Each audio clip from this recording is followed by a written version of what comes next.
Welcome to the Maritime Matters podcast. Did you know that 98% of Australia's trade passes through the maritime domain? 91% of its fuel is imported, and Australia's exclusive economic zone is larger than its mainland. It's easy to see that to Australia, maritime matters. Maritime Matters is the podcast where we break down what the week's events mean for Australia's maritime security and the wider Indo-Pacific. Hello, welcome to this episode of the Maritime Matters podcast. We're recording on Friday, the afternoon of Friday the 1st of November. So as always, when something dramatic happens over the next day or so before we manage to get this out, that's why it's not included. Hey Jen, how are things going? What have you been up to? Hey Richard, happy November. Can't believe where the year's gone. Don't say that. And happy 19th episode of Maritime Matters, by the way. I know we should be celebrating 20, but I think we should celebrate number 19. So happy 19th episode. What have I been up to? Not a lot. Speaking about the Indian Ocean and how important the Indian Ocean is to Australia's security, specifically Australia's maritime security. So that was good fun at NSC. I don't think it's recorded online, but I am going to post something later with kind of a summary of my talking points if anyone is interested in the Indian Ocean. And I have a piece coming out in Aspie's The Strategist, maybe today, but if not, early next week, talking more broadly about ADF careers and ADF recruitment and the old adage of, is it better to advertise joining a service or is it better to advertise joining the ADF? And I talk about the Canadian Armed Forces example. I'm going to get the years wrong, but let's say between 1968 and 2011, they actually merged their three services to become one, not only in their legislation, but also in practice. So in terms of uniform and ranks, etc. And it talks about some of the lessons learned and the importance of service identity to morale and a sense of purpose. And on that has inspired the Did You Know for today, where I'm going to talk about Arthur Tang. And thank you very much. Just a shout out to Charlotte Hagen at ADFA, who highlighted that we have been skipping our Did You Know segments. So we've been a bit lazy and we've been caught out, Richard. Oh, no, we've been remiss. This is, as you say, we've been caught out. That's no good at all. What have you been up to? Me, I've nothing as exciting as you've been. I have not managed to be getting my fingers to the keyboard as much as I would like in the lead up to all of our exams and things like this here. So that's been taking up most of my time. So I'm hopefully going to manage to get back to writing something relatively soon. So we're going to dive straight in and talk about what has been happening in the region. And do you want to kick us off talking about some PLAN developments? Yeah, look, thanks so much, Richard. So on social media in the last couple of days, we've seen some pretty impressive imagery that's been socialized, originating from the People's Liberation Army Navy, of the first time that we have seen two Chinese Navy aircraft carriers operating together. And certainly that's been doused to some as quite significant in terms of the evolution of their operational capability. And you've got to remember that China first commissioned their first aircraft carrier only 12 years ago. So they have come a long way in terms of now having three at sea, two in commission, the third one expected to be commissioned in 2025. So this photo itself, it included the Liaoning CV-16 and the Shandong CV-17 sailing together in close formation in the South China Sea, which I suspect was also part of the messaging, with about 12 J-15 fighter aircraft flying over the top. And it was supported by some Type 55 DDGs and some other escorts like Type 52 Deltas and 54 Alpha FFGs. So it was a pretty impressive photo, and if you haven't seen it, I recommend you check it out. But really, it kind of is an image that demonstrates how far China has come. So the Liaoning that was in the photo was commissioned in 2012. Now, that's a really old aircraft carrier. It certainly doesn't compare to, some of the US or the UK aircraft carriers in operation in terms of capability, but it has been used largely as a training aircraft carrier, and it has been the key element that's allowed the Chinese Navy to develop aircraft carrier capability. They got it for a steal from Ukraine in 1998. and then modernized it and put it to sea. It also had the Shandong. Now, the Shandong was only commissioned in December 2019. Again, it's a fairly small aircraft carrier, not particularly capable, but significantly is the first aircraft carrier that China had built in China, as opposed to the Liaoning, which was purchased, as I mentioned before. So look, I think it's a pretty impressive photo. It is a symbol of China's growing capability. Certainly, their aircraft carriers, including the new one, the Fujian, which will be quite different because it will have catapults, so much more capable, be able to get much more aircraft in the air at a quicker rate. They're certainly still not comparable, I would say, to the US aircraft carrier fleet, but it does show the improvement. What's your take on the photo exercise, or the two aircraft carriers operating together? So I think the photo well, it's always so difficult to know, well, what's it about, who's it for. I think one of the things that we kind of often forget about the development of the Chinese Navy, and I think the carrier is probably the most extreme example of this, is that there's a huge prestige element to this that speaks to a domestic audience. States build navies, at least in part, because that's what they think big states should do. And building a navy fit for a great power is something that is sort of a driver behind the wider expansion of the PLAN. That's perhaps slightly separate from the kind of the strategic role. Obviously, those two things overlap. But there is a part of this is about China demonstrating that it is a great power. And carriers are the ultimate status symbol in terms of naval kit these days. And so this is about saying, look, we are here. There is only one other nation in the world, realistically, that can operate two carriers together, and that's the US. I mean, I don't think we've ever seen the UK actually operating both of their carriers together. We actually have. There is actually a photo. I don't know if you can classify it as operating, but there is a photo of them two together with aircraft in the air. They did it as soon as they commissioned the second one. Okay, I stand corrected. Right. But it is certainly not something that you see very often outside of the US. So it's a symbol. It's a status symbol. Now, it also presumably is helping them work out how to actually operate these things. One of the things that comes through quite clearly when you listen to American sort of commentators, particularly senior naval officers, is that this is hard. It takes a long time to learn how to do carrier operations, and the Chinese are learning, and they learn by doing. They can't leverage off the experience of someone like the United States in a way that others can do. So I think it's interesting. It's an important development. Probably not worth reading too much into in terms of what's actually happening, given that they've chosen to publish these photographs, everything else. But it speaks to the wider piece. It certainly does. And speaking of exercises that speak to a wider conversation, there's been another exercise that's been happening. What's that? So this is Exercise Autonomous Warrior. Exercise Autonomous Warrior is something that's been going around for a little while. I think it dates back to 2018. It's a primarily Australian-based exercise, sort of looking at autonomous kit, a range of autonomous kit in the maritime domain. And there have been a number of ones. One a couple of years ago, I think maybe 2022, focused on HADR. And so there's been this sort of exercise been going for a while, but it has been supercharged by its connection, certainly this year, with Orca's Pillar 2, and what is wonderfully referred to as Maritime Big Play, which I think we've mentioned before. I'm going to struggle to get through this without laughing at the names and the acronyms. I cannot tell if somebody is having a joke here. But yeah. Anyway, let's get the detail out first, and we can have a laugh later. So, Autonomous Warrior 2024, really big exercise, including a lot of kind of big uncrewed systems that we've been talking about. So we saw Ghost Shark. We saw some of the Remus UUVs were there.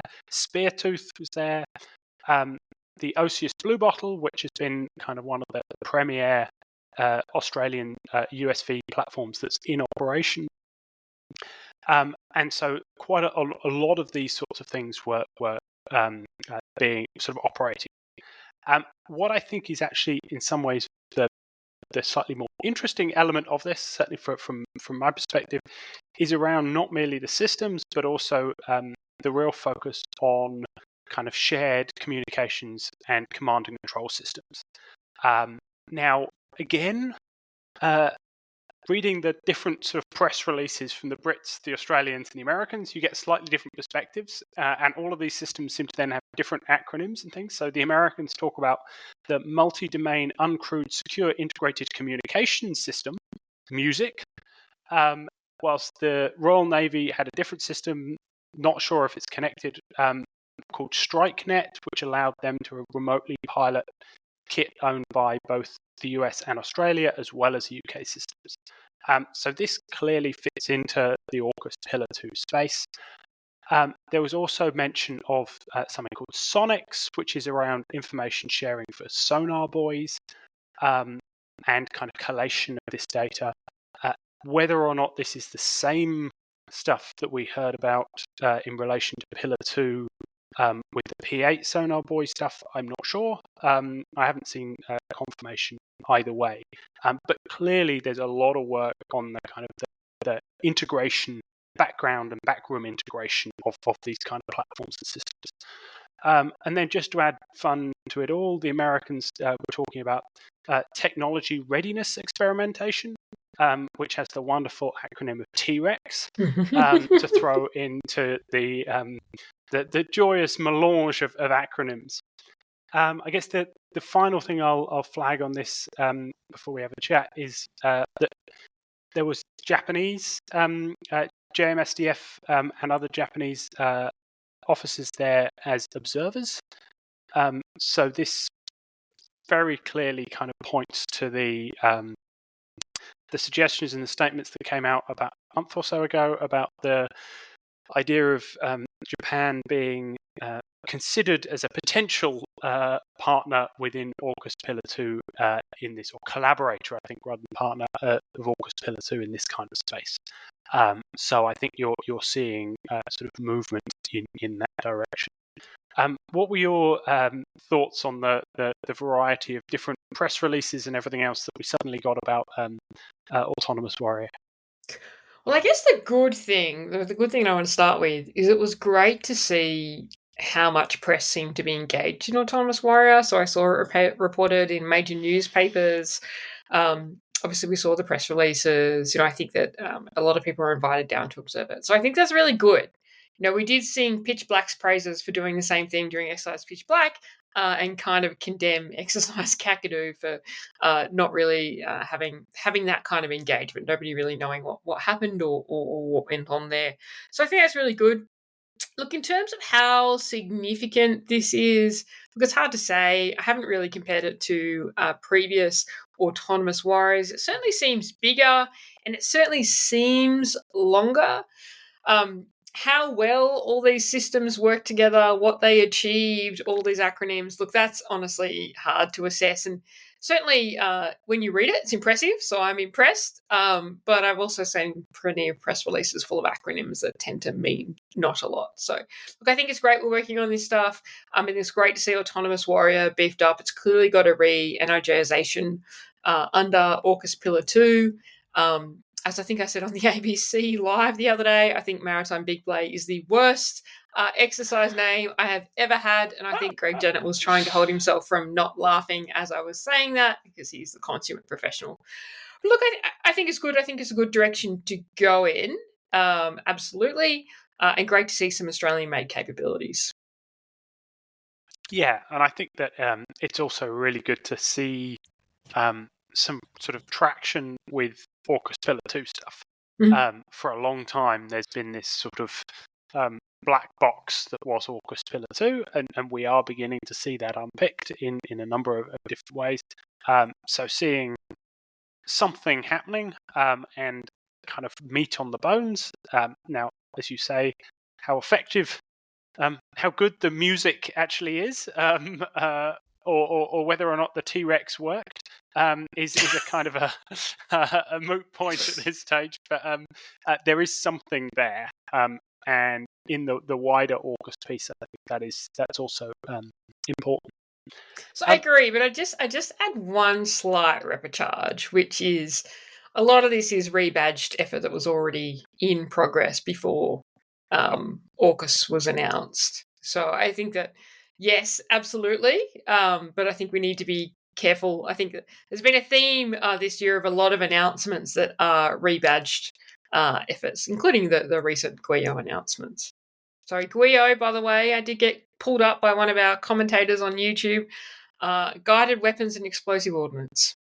No more acronyms. Yeah. Oh, okay, excellent. Yeah. Okay. We've been called out for using too many acronyms and not making a lot of sense. I mean, as somebody who constantly complains about defence using too many acronyms and using words that don't mean anything, I feel I should sort of go and hide under a stone at this point. But we'll try and use plain English as much as possible. Yeah. And talking of plain language, or not so plain language, Chinese Coastguard operations moving beyond the usual discussions of focusing on the Philippines. What's been happening? Yeah, I mean, it's not really new. So certainly we've had Chinese Coast Guard ships operating in the North Natuna Sea in the last week. Now, of course, under international maritime law and the UN Convention on the Law of the Sea, the Chinese Coast Guard ships can operate wherever they wish to do so, so long as they comply with certain passive regimes. The issue here is that Indonesia had commissioned some surveying the North Natuna Sea, which is predominantly part of Indonesia's exclusive economic zone, kind of at the southern point of the South China Sea, just inside China's 9-line claim, is thought to be very, very resource rich. And so Indonesia had commissioned a vessel to do some surveying, and this Coast Guard vessel from China 3 times interfered with surveying operations, which is something that you are not meant to do under international law. Collision regulations are very clear about manoeuvring in the vicinity of a surveying vessel. I think the timing is probably the most interesting part of this activity. So it comes just after the new president of Indonesia, Prabowo, was inaugurated on the 20th of October. And so I do think there is something in it in terms of the timing and potentially testing how he might respond to these things. Now, of course, Prabowo has shown that he does have a good relationship with China. When he was first elected before inauguration, he visited China first out of any other country, right? And he spoke about the importance of China for Indonesia's development. But certainly we have seen that, as much as kind of the movements of Coast Guard ships might seem pretty obviously tactical, we certainly have seen this prodding and poking around different areas of the South China Sea being used to send a strategic message. So I think that it's not implausible that the timing of this was significant to see how Prabowo would respond. What's interesting in the response, I think, is how much Indonesia publicised these incidents and taking a leaf out of the Philippines playbook. And this is something that Indonesia hasn't actually really done before, and putting out photos of these incidents, telling the media about these incidents. Clearly, there's that element of that assertive transparency campaign that the Philippines have been doing that Indonesia has played here. And that's different. And that's clearly, I think, come out as a consequence of the change of the president. So I wonder if this shows a new forceful approach from Indonesia. We'll have to wait and see. What's your take on it? Well, I find this a really interesting one, because the Indonesians continue to insist that there is no dispute, which, again, even the fact that this incident arose and the Indonesians released a video showing the back and forth between the two vessels, so the Indonesian vessel and the Chinese Coast Guard vessel, in which the Chinese say that they are in waters under Chinese jurisdiction, and the Indonesians say, no, you're in the Indonesian EEZ, which kind of rather puts pours water on the idea of there not being a dispute. So I think that's interesting that they're kind of willing to, as you say, put this out there. Does it speak to a slightly different approach? I think that is it's going to be interesting to see how that does play out. Prabowo, whilst he has unquestionably sort of made a play or indicated sort of continuing support for China, or sort of engagement with China through his activities immediately after the election, he also has a reputation for being slightly more sort of not belligerent's not quite the right word, but willing to push and be slightly more assertive in particularly in foreign policy areas, and very much kind of the Indonesian nationalist type line. So how that relationship plays out, I think, will be definitely worth keeping an eye on, and whether or not we see a different approach more broadly from Indonesia. So yeah, definitely one to keep a bit of an eye on. What else has been going on in the South China Sea? Yeah, look, so there's been some media releases around the Philippines and what they're calling their Comprehensive Archipelagic Defense Concept, CADC. Now, that's not new. We have heard about that before. And it's really about thinking of themselves as an archipelago. So this concept relies on bolstering some of their islands and thinking about that kind of idea of defense in depth for the archipelago. In some ways, kind of taking a leaf out of China's book in a way. So out of the Spratly Islands, there is an island called Thitu Island, which is claimed by a number of countries, but is currently under the Philippines' control. The Philippines call it Pag-asa. It's about 473 kilometers from Palawan. China also claims it, but it is a very, very long way from China, as the Spratly Islands broadly are. So what they're talking about doing is they're going to be extending the airstrip on Thitu Island to be about 1.5 kilometers, which allows much more significant aircraft. So things like C-130 cargo planes to land. It means that basically you could bolster it with troops, radars, equipment, etc., if you chose to do so. There's a few more things in terms of the upgrade of that island, but I think the significant thing is we are seeing the Philippines move on this new strategy, which is looking outwards. For a long time, the defense strategy within the Philippines was very much a territorial strategy, looking inwards because of the threat of terrorism within the Philippines. And we saw that manifest in a number of ways. So this is a shift in their strategy, and this is kind of investment to start bolstering that strategy of comprehensive archipelagic defense. So I think that's interesting. I'm lucky enough to be heading to the Philippines this week, actually, to speak at the Manila Dialogue. So hopefully when I come back, I'll have a little bit more about what the Philippines are doing to bolster their military capability.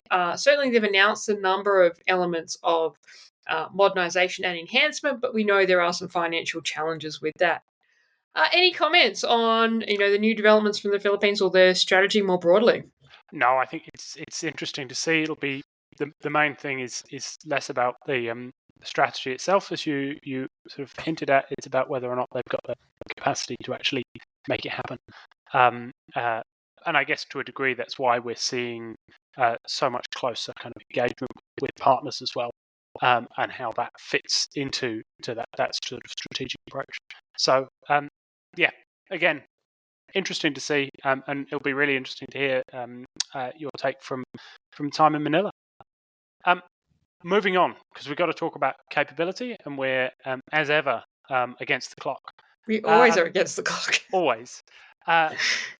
Big story that we still know very little about is the report yesterday of a significant fire at the BAE Systems shipyard in Barrow-on-Furness in the north of England. This is the very significant facility that builds and maintains Britain's nuclear submarine fleet. The current primary work is on the last two Astute-class submarines, but there's also significant work going on the first, well, I think on all, maybe three, maybe all four of the replacement SSBNs, the Dreadnought class. So this is a big facility. Obviously, it's also crucial in wider AUKUS Pillar 1 elements. The first of the new SSN AUKUS will be built at this shipyard in Barrow-on-Furness. We really don't know very much about what's actually happened. There's a few bits and pieces came out largely from the police and others kind of reassuring people that there's no nuclear risk. Unsurprisingly, that was something of a concern for people living around there for a while. Also, some indications of the fact that a few people were injured, primarily smoke inhalation and the like. But in terms of actual impact on capability and the sort of capacity of the shipyard to do what it's there to do, we don't really know. No. But it's could be a significant bad news issue. The other thing which flagged very quickly, and again we just don't know, is around causes. Now, it is not at all unusual for there to be fires in shipyards and fires in ships undergoing maintenance work, etc. You've only got to look at things like the Bonhomme Richards. The Russians have had similar issues. This is not uncommon at all. But there have also been a spate of fires and other events at very sort of key strategic defence facilities in Europe, particularly kind of manufacturing facilities, which have been linked sort of both publicly and off the record to Russian sabotage. Now, I think it is far too early to reach that conclusion, but it is also too early to rule that out. So that could be an even bigger story. It could be. And look, I think this is one, is incredibly interesting. I think that there's been a lot of conclusions drawn already. I saw some news articles saying AUKUS has been scuppered, etc., etc. I'm paraphrasing.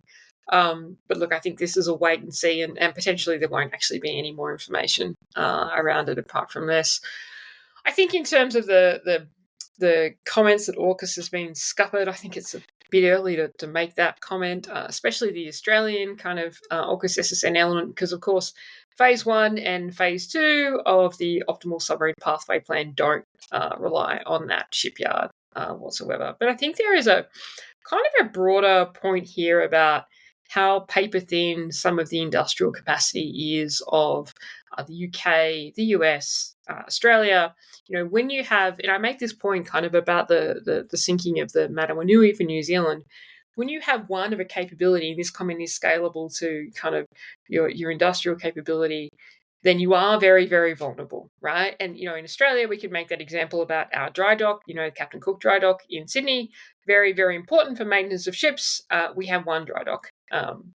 So I think that there's just a kind of a reinforcement of the need to really have redundancy and resilience in key industrial capability that supports maritime capability. Now, that's not easy to do when you're talking about nuclear submarine shipyards, and sometimes in terms of the cost, it's simply implausible, but it is a key vulnerability. And that speaks to one of the aims of AUKUS, right? Is that it will mean that there will be an additional nuclear submarine construction facility amongst the AUKUS countries. At the moment, there are 3, and that will in time rise to 4. And that is seen as important for a host of reasons. So, not least this one. So that in some ways, whilst yes, that this could be posing challenges to AUKUS in one light, it also in fact kind of reinforces the value proposition in another way. So. Yeah, absolutely. And I think, we haven't touched on it, we won't touch on it much here, but the Guided Weapons Explosive Ordnance Plan that was released by the Australian government this week, that kind of gets after that as well in terms of creating redundancy. And that's one of the reasons that Australia needs to have its own, or its ability to build GWIO itself. There are obviously questions about the GWIO we're building and the timeframes, but we won't get into that on Maritime Matters. Briefly touching on a couple of other capability stories. So we mentioned Ghost Shark, which was taking part in exercise Autonomous Warrior in Jarvis Bay and its surrounds over the past month or so. Elsewhere in the Indo-Pacific, I think, we saw the American XL UUV, so their very large UUV, which is being built by Boeing, the Orca. Now, this has had, I say a checkered history, it hasn't had a checkered history, but it has suffered from some significant delays and issues. But it underwent one of its significant trials over the past week, a 48-hour endurance trial running autonomously, including surfacing and snorting to recharge its battery. We know that this operates on a kind of a diesel-electric conventional submarine basis. We still don't, as far as I'm aware, know the propulsion system for Ghost Shark, but the assumption is it must be something broadly similar. So interesting to see further development in the XL UUV space, but I think we're still a little way away from these being really operational. The other one, which I'll touch on briefly, is announced just earlier today, which is that Austal have delivered the 8th evolved Cape class patrol boat to the Royal Australian Navy. And I'm going to butcher the name again, but I believe it is the Cape Shanak. But I'm sure somebody can come and somebody from Victoria can come and tell me how I've definitely got that wrong. But this, I think, broadly speaking, and I know there have been certain questions, but broadly speaking, I think the Evolved Cape class is a clear kind of good news story, or at least broad good news story for Australian shipbuilding. So this is the 8th hull. It was originally a 6-hull program. It's now extended to 10, and they're being delivered broadly kind of on time and on budget. And it's key part of kind of what's happening out at Henderson at the moment. So I would suggest a pretty positive story, all in all. I think so, and I think it just goes. I have a lot of faith in Australian shipbuilding now. People might be watching this, splurting their coffee across the screen as I make that comment. I'm a glass half full kind of person generally, but I do, and I think there's a lot of good success stories in our history. Although interestingly, and we're not going to touch on it here, there was a piece in the Australian this week where somebody, I can't remember who wrote it, was jumping up in arms that we were going to buy the first 3 frigates of C3000 that must be getting released soon in terms of the down select. Like it's got to be getting announced. I mean, got to be, right? It's either November or it's not announced until kind of February next year. Are you suggesting that nothing happens in Canberra in December and January? God forbid! How dare you? I mean, I live in Canberra, but I'm suggesting nothing happens in Canberra. But no, that's not true. Everybody should move to Canberra. It's great. And if you're in the military, you should want to post to Canberra. It's fantastic. You learn about how the world works. But anyway, my point, I had a point, was that they're criticising that the first 3 were going to be built overseas, and we should be able to build them all here. And yes, we should, but everything is about opportunity cost, and there is time versus having the ideal solution. And time is not on our side, as we have discussed a number of times. The RAN currently operates 10 surface combatants, which will reduce to 9, or is expected to reduce to 9 in 2026. But anyway, look, I think we have a good shipbuilding future ahead of us. I was lucky enough to interview the Chief of Army this week for a Saltwater Strategist podcast. So there's a double plug that will come out this weekend, talking about Army's greater foray into littoral manoeuvre and their craft, and certainly the building of the Army littoral manoeuvre craft, whether it be the landing craft medium or the landing craft heavy that were accelerated by the government this year, is going to be another key step up in that shipbuilding to getting Henderson to the point of building the general purpose frigates. Of course, we won't touch on the Hunter class in South Australia because we don't have all day to talk about that. Anything else on capability before we bring back Did You Know? No, I would just add to your discussion of C3000 about the fact that precisely that. The idea is we're going to start having landing craft medium by 2026 and landing craft heavy by 2028. as was flagged, I think, again by Pat Conroy in his speech on whenever it was Tuesday. Wednesday. So that's going to have to start happening very fast to meet those kind of deadlines. So the idea of trying to do that and everything else, or do C3000 on top of that, it's going to be a challenge as it is. So let alone trying to shoehorn anything more into that. But anyway, we're running out of time, so I'll stop rabbiting, and you can take the Did You Know? Right. So I think this is an interesting Did You Know? And as I said at the start of this episode, thank you very much again to Charlotte Hagen for calling us out for skipping the Did You Know, which is just out of pure laziness because often we don't know. But today I'm going to talk Don't about. Tell them that. I'm too honest. It's my fault. I'm going to talk about the Tange Reforms, which is something that I've only had to kind of really look into recently. And so effectively, the Tange Reforms, named after Sir Arthur Tange, they occurred in the early 1970s. And effectively, they completely reshaped how we think about Australian defence, certainly the bureaucratic elements of Australian defence. And what it did was it consolidated the previous separate departments of the Navy, the Army, and the Air Force into the Department of Defence as we know it today. They were pretty important reforms at the time, and certainly in many ways have been proven to be positive reforms. But there are some challenges with them. So the reforms were the work, as I mentioned, of Sir Arthur Tange, who was a senior Australian public servant.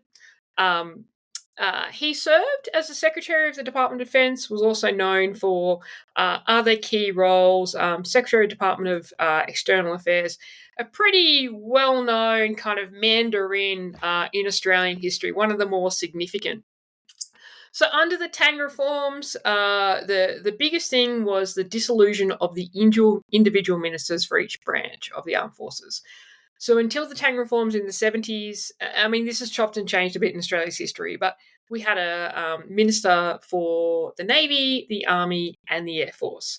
And so that was kind of eradicated in the aim of streamlining command, eliminating service silos, and centralising the command and control. And this is well before the kind of joint headquarters era that developed in, somebody's going to call me out, I'm going to say the early 90s, early 2000s. Not joint headquarters Bungadore, that came much later, but the whole joint headquarters era used to be near Fleet Base East, is what I hear. Anyway, so this kind of centralised it under one defence. It was intended to enhance efficiency and foster greater cooperation between the services, which there are a lot of historical examples of why that was required, let alone the loss of the Navy's aircraft carrier. But we won't get into that here. Still blame the Army. But it meant that each of the branches lost their direct advocate in the cabinet. It also meant that the understanding of the minister in terms of the intricacies of that service was a lot less. So previously the Minister for the Navy knew a lot more, for example, about how a Navy functioned. A lot of people have said that it was really fundamental to where we are now and a really positive change, and most people kind of support that. But one of the criticisms has been the idea of the loss of service identity and how that has been balanced against the joint. And I think this is a really important conversation right now when we see themes like the integrated force, which is incredibly important, but what does that mean for service identity? Is service identity important? It also is a question about how much, we talk about capability delays, how much the current Minister for Defence, of course we have the Minister for Defence Industry and Minister for Veterans Affairs, but broadly comes under the Minister of Defence, how much goes over their desk because it is effectively one minister. And is there a capacity issue there? And that's not about any specific minister, it's just about when you push everything through one point. So I think it's an open conversation about whether this is the right structure moving forward. I'm not suggesting changing the Department of Defence, but is there the adequate ministerial representation? And so I thought it was important to talk about the Tange Reforms of the 1970s, and how we got where we are. Any comments on that, Richard? I love this kind of stuff, right? This is absolutely my bag, but I think there's so much here you can unpack, and about whether the kind of the shift purple that fits as part of the kind of the wider shift with the Tange Reform is the Tange Reforms is a positive step.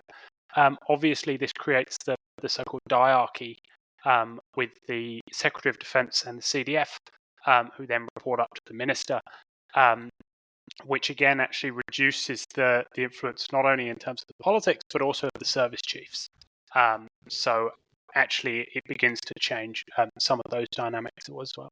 So really interesting part of Australia's defence history, and how we end up where we are, and how it is that the Department of Defence works or doesn't work.